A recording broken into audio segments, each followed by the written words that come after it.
గల్లీ నుంచి ఢిల్లీ దాకా అటు పార్లమెంట్లో ఇటు అసెంబ్లీలో ఇక కాంగ్రెస్ నేతలంతా కూడా అమిత్ షా మీద పెద్ద ఎత్తున ఇక నిరసన కార్యక్రమం తెలియజేస్తూ ఉన్నారు. నిండు పార్లమెంటులో అమిత్ షా అంబేద్కర్ మీద చేసిన వ్యాఖ్యల్ని ఖండిస్తూ ఇక ధర్నాలు చేస్తున్నటువంటి పరిస్థితి కనిపిస్తుంది. ప్రస్తుతం ఉమెన్ డెవలప్మెంట్ కార్పొరేషన్ చైర్మన్ బండు శోభరాన్ ప్రస్తుతం మనతో పాటు ఉన్నారు. మేడం, 15 రోజుల నుంచి దాదాపు 10-15 రోజులు అవుతా ఉంది, మీరు నిరసన కంటిన్యూ చేస్తూ ఉన్నారు. కానీ బీజేపీ నుంచి ఉలుకు లేదు పలుకు లేదు, ఏమైనా సమాధానం వచ్చే అవకాశం కనిపిస్తుంది? సార్, బీజేపీ ఎజెండానే రాజ్యాంగాన్ని మార్చాలని కదా, దానికి మేము పోయిన ఎన్నికల్లోనే చెప్పాము. అసలు ఈ భారతదేశ రాజ్యాంగం అంటేనే భారతీయ జనతా పార్టీకి చులకనగా ఉంది. తెలంగాణ రాష్ట్రంలో కూడా మన రాజ్యాంగాన్ని చులకన చేశారు, కల్వకుంట్ల రాజ్యాంగాన్ని ఇంప్లిమెంటేషన్ చేశారు. ఇక్కడ అయిపోయింది.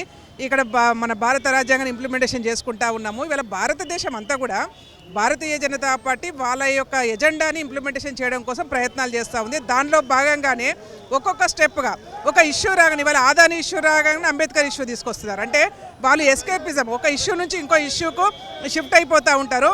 వాళ్ళ ఇడెన్ ఎజెండా మాత్రం ఆర్ఎస్ఎస్ ఎజెండా ఏదైతే ఉందో భారత రాజ్యాంగాన్ని మార్పు చేయాలి అనేది 100 సంవత్సరాల్లో మార్పు చేయాలని ఒక కాన్సెప్ట్ వాళ్ళలో ఉంది. కాబట్టి దాన్ని వల్ల ఇవాళ ఈ రకంగా ప్రొజెక్ట్ చేస్తున్నారు అనుకోవచ్చు మనము.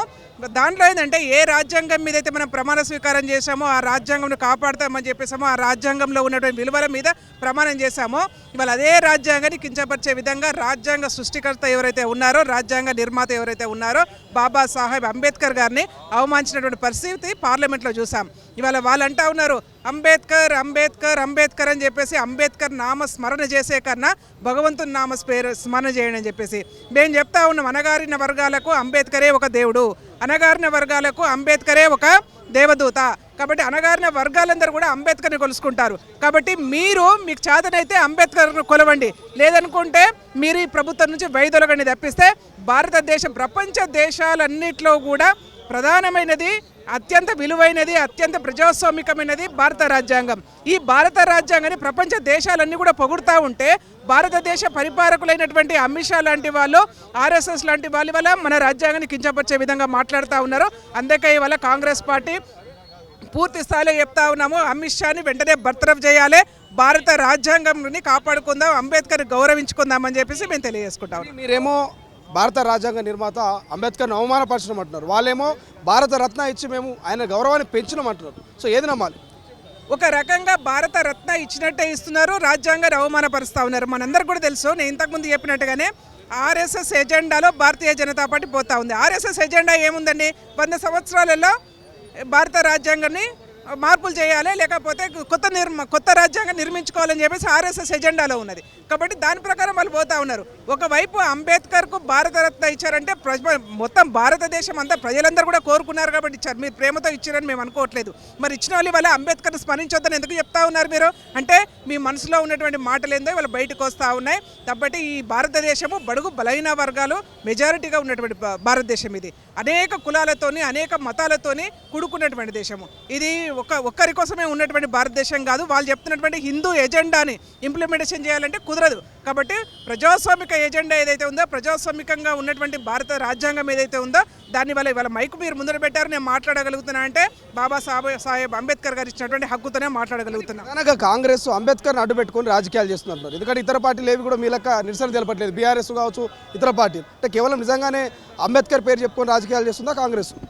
అంబేద్కర్ పేరు చెప్పుకోవడం భారతదేశానికి ఒక ఆపద వస్తూ ఉంది. ఆపదను మేము ఎదుర్కొనే పరిస్థితిలో మేము ఉన్నాం. ఎందుకంటే రాజ్యాంగాన్ని కించపరుస్తూ ఉంటే భారతదేశంకి ఇంకేమని చెప్పండి?